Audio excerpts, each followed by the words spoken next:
Herkese merhaba arkadaşlar. Taşacak bu denizde neler oluyor? Herkes heyecanla bekliyor.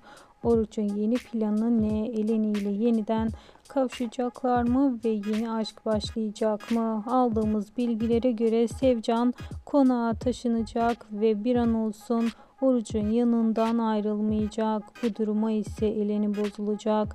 Eleni'nin vurulma iddiaları da var. Kesin bilgi almadığımız için şimdilik sizlerle paylaşmadık.